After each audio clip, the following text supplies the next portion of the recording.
podcast terapêutico, um espaço aberto onde você aprende muito. E hoje não seria diferente. Hoje nós temos um tema fascinante que une duas áreas que são essenciais para a qualidade de vida nas cidades: a arquitetura e a psicologia. Não é verdade? Para nos guiar nessa conversa, nós temos o prazer de receber o arquiteto Edson Passos, que é um especialista em design urbano e bem-estar. É um prazer tê-lo aqui, primeiramente. A arquitetura não é apenas sobre construir prédios, edifícios. Ela desempenha também um papel crucial de como nos sentimos em nossos ambientes urbanos. Você poderá entender um pouquinho sobre como a arquitetura pode impactar o bem-estar psicológico das pessoas. Ao longo desse programa, nós vamos explorar como esses designs dos espaços públicos, a iluminação, a natureza e até mesmo disposição de móveis podem influenciar no nosso estado emocional e na nossa interação social. Fique conosco enquanto nós vamos mergulhar nesse tema tão importante, descobrindo como a arquitetura pode ser uma aliada poderosa na promoção do bem-estar urbano. Vamos começar? Meu nome é Elisama Brandão, graduanda em psicologia, e tenho o prazer de apresentar esse programa. Por favor, se apresente. Edson Passos, arquiteto e urbanista, né? Na verdade, eu trabalho mais na faixa do urbanismo, né? E lá eu entendo que é uma grande contribuição para a humanidade. Perfeito. Depois que se inventou as cidades, o ser humano ficou mais em grupo. Maravilha. E você, querida, seu nome? Meu nome, eu me chamo Rívia, eu sou psicóloga e vim contribuir aqui, né? A gente ter essa troca massa e perceber como é que, né, a arquitetura e o urbanismo afeta na nossa saúde mental, no nosso emocional. Maravilha. É um prazer ter você pela segunda vez. Esse programa teremos duas partes, ok? Então fique conosco, cola aí, ó. Se liga, compartilha, deixa seu like e ajuda o nosso canal, tá bom? O que despertou em você a paixão pela arquitetura e como tudo isso influenciou sua visão de mundo? Conta um pouquinho de sua história. É um prazer, né? Primeiro, saudações itabaianenses, né? De Itabaiana para o mundo, já estou aqui. Mas, de fato, né, tudo começou pelo um sonho de um dia me formar. A cidade de Itabaiana, lá pelos idos da década de 1990, não se tinha faculdades, não se tinha universidades, né? Então, se tinha até o segundo grau e eu tinha um sonho de graduar, né, de chegar ao curso superior. Então, minha família tinha uma marmoraria. Sim. Marmoraria remete ao desenho, você tem que desenhar para apresentar mesas, apresentar lavatórios, enfim. E aí, com o desenho e com mármore, isso só remete a uma coisa, a arquitetura. Né? Então foi assim que tudo começou, esse sonho, né? E despertou em mim esse desejo enorme de ser um arquiteto. E, começando a estudar arquitetura, também vim entender o urbanismo. Sim. Porque não sei se você sabe, mas a formação de um arquiteto, ele ganha de brinde o urbanismo, né? Sim. Esse lado urbano em mim foi que realmente veio aflorar muito mais que a arquitetura. Aliás, os dois se fundem, né? Sim, sim, é verdade. Agora, Rívia, como é que a disposição dos espaços, elas podem realmente influenciar no estado psicológico das pessoas? Porque é bem verdade que existem países como o Japão que os espaços são extremamente reduzidos. Isso tem impacto na vida social, afetiva, emocional das pessoas? Sim, muito impacto. Porque é aquele negócio, a sensação de claustrofobia. Sim. O meu ambiente, eu estar ali naquele ambiente. A gente sabe, bom exemplo que você deu, eles às vezes trabalham o dia todinho, ou seja, já tem um dia estressante para chegar no final e alugar umas cápsulas. Não são nem casa, é só para literalmente dormir. Qual qualidade de vida que está tendo? Sim. Que troca é essa? Cadê uma mínima privacidade? Sim. Entende? Então, que troca eu estou tendo socialmente? Para que a gente se desenvolva, a gente precisa ter. Eu adorei que ele falou, a partir do momento que a gente, né, viveu em cidade, a gente viveu nessa troca, né? Essa troca, essas pessoas. Então, a gente precisa estar com esse contato social. E isso influencia totalmente na nossa questão emocional também. Então, óbvio que afeta muito. Então, eu espero que a gente consiga cada vez mais entender o quanto que isso afeta e tentar se colocar, mudar, fazer uma mudança nessa história. Se colocar, justamente, prestar atenção nisso, em como você vai dispor os seus móveis, em como você vai colocar, porque a sua casa é o seu local de paz, né? Sim, o seu local para você descansar, para você estar ali. Se você não tem isso nem em casa, fica difícil. Fica bastante difícil. Quais foram os maiores desafios que você encontrou para implantar as suas ideias na grande cidade, capital do Agreste, Itabaiana? Vamos lá. Você falou dificuldade, né? Sim. Eu tenho algumas palavras que eu não tenho no meu dicionário. Sim. Uma é dificuldade. Sim. Eu troco por desafio. Desafio. Perfeito. Que tem palavras que levam você ao movimento. Sim. Dificuldade nos para, Sim. nos dá medo. Sim. E medo, outra palavra que eu também não tenho, Sim. enfim. Mas, de fato, o desafio foi apresentar para a Itabaiana que sim, é possível entregar uma cidade que nós sonhamos, né? Porque Sim. a cidade que está aí, boa parte dela, depois a nossa empresa é dos incorporadores, minhas ideias, né? Assim as pessoas dizem e oferem, né? Mostrar para o itabaenense que aquela cidade que eles sonhavam era possível. Era possível. Né? Claro, e para isso acontecer, foi difundindo as minhas ideias, onde a ideia ganha força quando se tem alguém ou um grupo de pessoas que financie, que aposte, né? Mesmo porque tem uma frase que eu carrego comigo. Pessoas que gostam de você vai escutar suas histórias, até aplaudir, até chorar. Até chorar. Mas se elas acreditam em você, elas investem em você. Verdade. Então foi assim que aconteceu. As minhas ideias ganhou ação e que ganharam vida. Porque a partir dessas ideias, e não foram poucas, e insistência e persistência, um grupo de pessoas foi lá e apostaram e disseram, sim, eu compro a sua ideia. E assim surge essa nova Itabaiana. Essa nova Itabaiana. E já a gente vai falar um pouco dela. Cores. Que a gente está tendo duas conversas paralelas e maravilhosas, né? Era um sonho que eu tinha, conversar psicologia, arquitetura e urbanismo, tem tudo a ver, viu? Tudo Parabéns. a ver. É sua genialidade, viu? Obrigada. Elisama. Quais são os elementos de design, tipo cor, textura e forma? Exemplo, eu vou lhe dizer. Se a gente chega num ambiente todo pintado de vermelho, qual o impacto que isso tem na minha saúde emocional, na questão alimentar?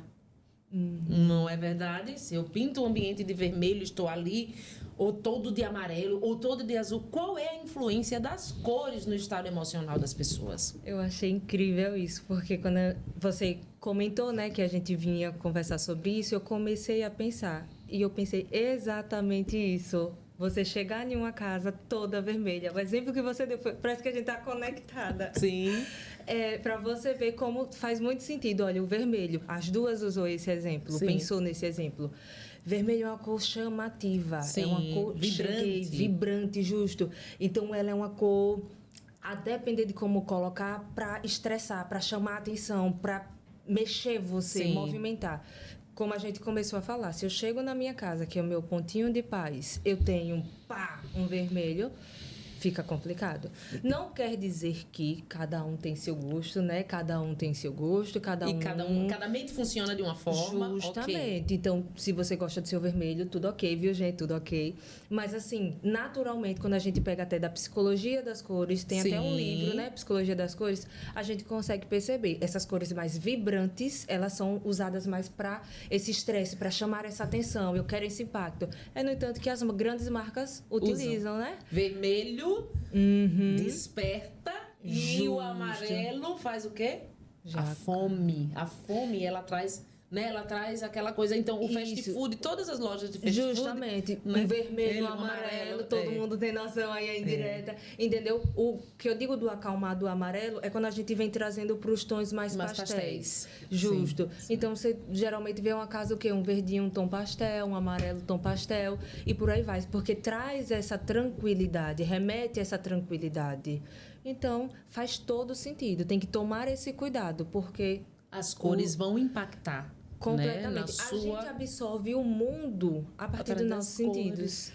Dos nossos sentidos. Um dos nossos sentidos é a visão. A visão vai nos passar essa informação. E aí a gente vai traduzir esse mundo. Se vem uma cor vibrante, estressante, é isso que eu vou estar colocando para dentro. Tanto a música como a questão das cores, né, elas têm vibração. Justo. E essa vibração causa em você uma reação. Justamente. Qual é a reação que a gente quer ter? Eu posso dar um pequeno contributo Sim. nessa discussão. Quando eu vou para restaurantes, tudo branco, azulejos tudo branco. Gente, ali não dá nem fome, porque Não dá nem... porque para mim branco tá mais para um hospital, né? Sim. E por aí vai, quer dizer, quando você vai numa igreja e tons brancos também, tons brancos eles remetem, tem que ter cores pastéis, né? Exatamente. Né? Então realmente cores tem que ter muita observação nessa. E que engraçado, né? Exatamente, como cada cor já remete um lugar, Isso, um local, né? O branco, geralmente um azul também, você lembra de um hospital. Como troca, confunde, se você não usa de uma forma coerente, de uma forma organizada. Vai estar passando sempre informação para você, para dentro. São sensações, na verdade. Sensações. Um projeto que mudou a sua percepção do papel da arquitetura na sociedade. Ontem à tarde, eu me dediquei a ler esse livro. Esse livro daqui é Onde Nasce a Força. É um livro da história. Foi feito aí pelo nosso escritor João, né? João Paulo. Né? E John Kennedy, João né? Kennedy e João Paulo. Os dois Joãos. Né? E esse livro é fantástico, né? Um livro que conta a história de Edson. É emocionante. Eu me emocionei literalmente por tudo que eu li aqui, por todo o empreendimento, toda a dedicação da família. Enfim. Esse livro aí, na verdade, ele compõe uma trilogia, são 3 livros, né? Tem um terceiro, né? Não sei se você trouxe. Não, porque a gente só ganhou os 2. Não é possível, mas tranquilo, não tem problema, a gente está feliz. Muito bem. Ele conta que eu abri 12 startups em um ano e experimentei cada startup, porque na cidade eu vi que tem gaps, ou seja, tem locais de negócio que ainda não foram atendidos. Sim. E para formar uma cadeia e dinheiro circular, não sei se você sabe, mas a Chiara Lubick, né, ela espiritualmente está comigo. Sim. Ela diz que a riqueza, ela tem. Você sabe que tem um lugar onde nasce a riqueza?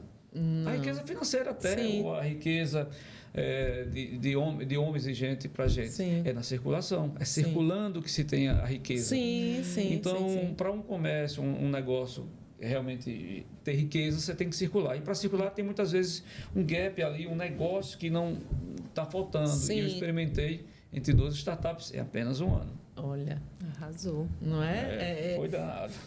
Foi fantástico. Mas agora sobre essa questão do projeto que mudou a sua perspectiva de vida. De todos os empreendimentos, né, que eu vi aqui. Né? Tem um que foi impactante, que foi, eu digo sempre que foi o pontapé inicial para tudo isso. Sim. Que foi a inauguração da Praça Chiara Lubick. Você deve encontrar aí em uma página. Sim. Foi no dia 14 de março de 2012. Sim, vai pra cá. 14 de março de 2012. Olha, 14 de março, ou seja, 14 de março aconteceu agora há poucos dias, né? Sim. Que eu entendo que o ser humano, ele deve comemorar o seu dia quando ele passa dessa terra. Sim. Porque quando você nasce, você é um bebezinho, você não tem história. Todo mundo é bebê, não tem história. Mas quando você parte, ou seja, no dia de sua partida, vai dizer se você foi uma psicóloga, se você contribuiu o quê para a sociedade. Então, a sua história está contada naquele dia que você parte. Então, em comemoração, veja bem, a passagem de Chiara Lubick, que foi dia 14 de março de 2008, ela faleceu com 88 anos, e Trento, na Itália, porque a Chiara Lubick, ela que é o nome da praça, né, que é o nome daquele bairro. Quem foi Chiara Lubick? Ela fundou o movimento dos Focolares. É um movimento da Igreja Católica, mas que tem cunho ecumênico, aceita qualquer denominação religiosa, filosófica, enfim. Detalhe, eu não conhecia essa religiosa, nem ela não conhecia, mas eu me emocionei muito nas ideias, em tudo que ela tinha. Ela tinha como exemplo Cristo, obviamente. Perfeito. Não é? E é de uma grandiosidade que ontem eu me apaixonei por ela, não é? Ontem eu me apaixonei por ela. E você vê quanta gente, são mais de 350 e poucas religiões, né, que estão dentro desse projeto, que é, para que você cresça, você precisa ajudar o próximo. Pronto. Ponto. Entendi. Você está entendendo? Ela entende que a salvação, né? Sim. Já que parte das religiões entende que seremos salvos, né? Sim. E ela tem que ser coletivo. Sim. Não dá para pensar só em mim, eu me santificar sozinho, não tem como. Eu só vou subir ao nível, aquilo que eu almejo em uma religiosidade, eu salvando também Outro, Elisama, né? Rívia, ou seja, para fazer uma coletividade. Sim. Então, é dentro dessa espiritualidade que também nasce também a nossa empresa Ethos Incorporadora. Em homenagem a esta mulher que transformou minha vida. Então, todo dia 14, em Trento, na Itália, onde nasceu o Movimento Focolares, no norte da Itália, foi onde nasceu o movimento. Sim. E lá também tem uma chamada cidadela, que em todas as regiões do mundo ela tem cidadelas que vivem somente para esse movimento. E todos os finais de semana, imagine que uma cidadela com mais de 1.000 famílias do mundo inteiro. Sim. E todos os finais de semana é festejada as culturas daqueles povos. De toda a cultura nacional, mundial. Sim. Então eu trouxe essa realidade. Então todos os dias 14 eu replicava esse modelo, que é trazer cultura e arte de todas as matizes em homenagem a Chiara Lúbica em todo dia 14. E eu sinto muita falta desse projeto lá em Itabaiana. Todo dia 14 era o evento. Era o evento na cidade. Mas um evento gigantesco. Foram mais de 50 e poucas mil pessoas atingidas e vidas mudadas. Foi. Porque toda semana era, seja música clássica, todo tipo de cultura, tudo, né? De fotografia, arte, todo. E acabou. Todo mundo se complementando todo ali, né? mundo Cada um trazendo o seu. Era fantástico. Não conhecia. Minha filha, você não tem noção. Você vai ver aqui. Depois eu você vai ver aqui, você vai passando aí, você vai ver. Outra coisa importante desse movimento, e também, por isso que eu entendo que urbanizar não é tão somente concreto. Eu sempre digo que a Ethos Incorporadora ela faz cidades visíveis e cidades invisíveis. As visíveis, concreto, né? Avenidas, o portal ali, a casa. As invisíveis são os movimentos que acontecem que você não vê, só em determinado dia, ou as emoções que cada um passa na caminhada. Sim. Né? Essa cidade invisível que também é desconstruída através desse movimento. E eu te provo até que é verdade isso, quando ela fala que acabou o dia 14, eu diria que não. Porque quando a gente fala, significa dizer que ele está vivo. Em qualquer momento ele aflora. Volta, em vez ou outra tem algum movimento em alusão. Sim. Em algum momento, quiçá, essa geração entenda que, apesar de que, na época, né, isso foi um pouco antes da pandemia, eu já vendo que eu precisaria de mais outras pessoas envolvidas, nós criamos, inclusive, uma associação de moradores do Chiara Lúbica para ser um mantenedor desse projeto. E deu certo, até chegar a pandemia. A pandemia foi um divisor de águas, né? Realmente. E aí, como o tempo ele é cruel com a gente, né? Muito cruel, a gente precisa responder algumas coisas. Quais arquitetos ou movimentos arquitetônicos influenciaram a sua visão e filosofia de trabalho? Olha, o Gaudí é um deles, né? Porque realmente ele traz uma espiritualidade através da sua arquitetura gótica, né? Sim. Também não poderia deixar de dizer aqui o Oscar Niemeyer, né? Sim. Fez seus eixos Todo e avenidas, conhece, né? Então, de fato, eu acredito. O Oscar, também um arquiteto sergipano, o Melcíades, né? Também bebeu muito da fonte do Oscar Niemeyer. Sim. Então, eu sou muito pontual naquilo que como referência. Sim. Então, esses três, para mim, é o meu grande norte. Dos seus empreendimentos, desses daqui, qual foi, assim, o que você mais sonhou? O que você mais sonhou?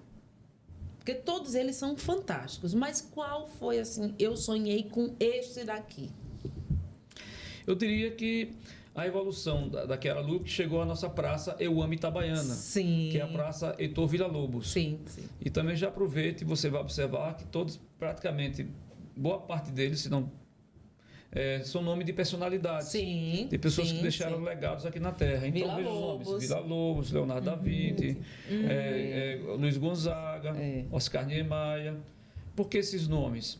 Justamente, eu já coloquei esses nomes meio que para evocá-los às nossas sociedades, para que, vez ou outra, alguém esteja falando dessas personalidades, lembrando que eles existiram e a importância deles para a humanidade. E eu pensava, quiçá, não teremos novos Heitores, não teremos novas Chiaras, não teremos voz Luiz Gonzagas, enfim. E Zilda Arnes está aí também.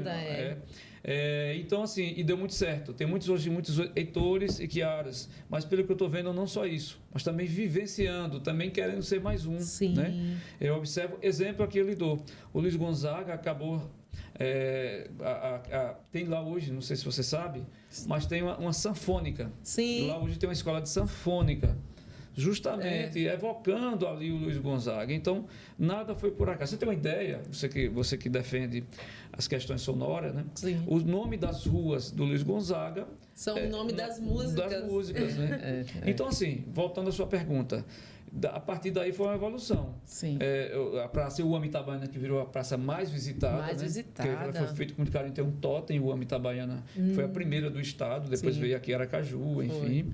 Depois aí a evolução, veio o Luiz Gonzaga, né? Com toda a sua carga. Tem o Luiz Gonzaga lá, tem toda uma carga aí regional. Sim. Você tem a ideia, o Luiz Gonzaga, são mais de 200 espécies da fauna da caatinga nordestina. Que estão lá. Você vai encontrar mandacaru, você vai encontrar macambira, você vai encontrar xique-xique, pau-ferro e tantos outros. É de uma riqueza. Lindo, Seria ele usando da arquitetura para poder também trazer essa cultura, né? Ensinamento, né? Em cada. Perfeito. E eu sou daqui, né? De Aracaju, e meu esposo que trabalhava lá. E aí ele dizia: vamos morar em Itabaiana. Itabaiana é lindo. Eu dizia: não vou, porque não. Quando eu cheguei lá, não é que eu me apaixonei aí, tá pela vendo? cidade, pelos bairros, por tudo maravilhoso. E tudo obra de um grande visionário. Rívia, quais são os impactos psicológicos de viver em ambiente urbano que são densamente construídos? Olha aí, em comparação com zonas subrurais ou rurais, entendeu? Quais são os impactos? E como é que a arquitetura ela pode mitigar esses efeitos, não é? Porque uma cidade densamente construída, ela causa. É interessante também. Aí eu pergunto, eu respondo, eu já vou sonhando. Né? A música tem um movimento chamado música concreta, que é a música criada nas ruas. A música não é música de rua, é música criada na rua, com barulho de rua. Pode? Não, sim. A música criada na rua, o barulho da panela, o barulho da buzina, é chamada de música concreta. Causa uma paz essa música? Claro que não, não mesmo. Não mesmo. É o que a gente vê e o que a gente tem o nome, né? Chama de poluição sonora também, sim, né? Sim. Você ter esse estressor, porque como você disse, concreto é algo pesado, sim, é um barulhão.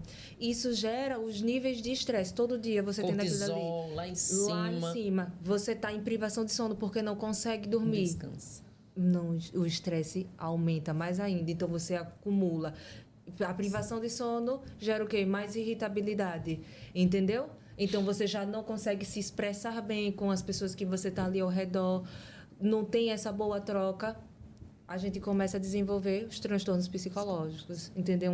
Um transtorno de ansiedade, se não, um transtorno depressivo. Então, é super, hiper, mega estressante e prejudicial. Quando a gente faz o contraponto, como você disse, áreas mais rurais, a gente entra na questão da natureza, o contato com a natureza. É terapêutico. É terapêutico, eu lhe digo que é. Justamente. É muito terapêutico. Então, ao contrário do outro. Quando a gente planeja muito bem um ambiente, é a mesma coisa. Quem nunca fez uma casa, né? Quem está planejando uma casa, chama um arquiteto, o arquiteto está, né, organizado para isso. Se você quer dar um de arquiteto, às vezes a porta não fecha direito. Isso. Uma coisa, né? Não encaixa. Aquilo dali vira um estresse por quanto tempo? Até você reformar. É estressante. Então, se não está bem encaixado, se não está bem feito, acaba nos estressando. E a depender desses níveis de estresse... Adoecendo. E justamente, vira inflamação, a gente vai para o corpo, por físico mesmo, as doenças, sim, como também as doenças emocionais, os transtornos psicológicos. Maravilha e triste ao mesmo tempo. Não maravilha, mas real, maravilha e triste ao mesmo tempo. Agora é o seguinte, dentro dessa história, se você pudesse voltar para um local na infância que você viveu, o que você faria para mudar ali e por quê? Olha, pergunta bem forte, né, do nosso âmago. Na verdade, lá eu tive essa graça, né? De realizar muitos desses desejos. As nossas periferias, né? Sim. Eu mudaria as nossas periferias e, de alguma forma, já contribuiu bastante, porque eu levei avenidas e eixos para essas periferias, aonde não se chegava, que era isolado. Você tem uma ideia, tem locais lá da cidade que era chamada a escória da sociedade, onde tinha vários crimes, né, uma coisa assim horrorosa. E hoje a zero, a criminalidade caiu a zero, justamente com a chegada das avenidas, né? Então, se é algumas coisas que eu mudaria, é justamente a periferia da nossa cidade. Sim. Mas de alguma forma a gente já contribuiu. Sim, muito. E eu lembro aqui da frase do presidente Truman, americano, de 46. Ele dizia que com a avenida, o progresso. Sim. E não é que é verdade. É verdade. Porque eu coloquei eixos, né? Eu lembro aqui, não sei se você conhece lá Luiz Conceição. Não. Vulgo, antigamente chamava-se de bairro Invasão. Sim, agora sim. Então, mas Luiz Conceição, que é um arquiteto, Sim. então ali realmente era um problema para a sociedade, né? Outra palavra que eu não tenho, problema no meu dicionário, mas vamos lá. Era um desafio para a sociedade. Sim. Eu lembro que quando eu fiz lá o Oscar Niemeyer, muitos até empresários, né, pela sua ignorância de conhecimento, diziam, não, o Luiz Conceição é fácil, é só colocar o muro. E aí o que eu fiz? Eu coloquei 4 ruas, avenidas e etc. O resultado disso, qual foi? Menos tornamos o escuro claro. Sim. Porque onde está escuro e chega a luz, fica claro, não tem jeito. Então as pessoas são super agradecidas e são 2 bairros que se completam, né? É o chamado bairro Chiara Lubich e agora Luiz Conceição, que aliás, olha que graça. O Luiz Conceição, que morava, disse, não, aqui também é Chiara, olha a conexão, estamos até num ponto mais privilegiado, somos num lugar mais alto, e as casas realmente, olha que beleza, eles agora começam a investir na casa, mudando seu habitat. Aumentou a autoestima daquela população, movimentou aquilo dali. Ao invés de você excluir, você integrou, né? Vou repetir, era um problema social, era um desafio para qualquer órgão público e para a sociedade, e hoje 0 problemas, porque realmente está uma comunidade integrada. Maravilha. Eu pego só o pontinho para poder comentar, trazendo do meu, essa questão do que ele disse. Tipo assim, eram ruas mais escuras, né? Então, quem precisava passar ali, olha a insegurança, olha a gente de novo falando da questão, o medo, a insegurança. Você todo dia está vivendo essa tensão, essa tensão, essa tensão. Olha, um transtorno pode desenvolver. Entende? Verdade. Agora, é o seguinte, como é que a arquitetura pode trabalhar para resolver essas questões? Como ela pode ajudar nas necessidades da saúde mental? Rívia, como essa arquitetura pode ajudar em diferentes fases da vida, da infância até a terceira idade? Como é que a arquitetura pode fazer isso? Ela vai responder isso no próximo programa, ok? Um beijo. Por favor, deixa o like, compartilha esse programa. Uma conversa maravilhosa dessa não pode ficar só entre a gente, ok? Conto com vocês. Até o próximo programa.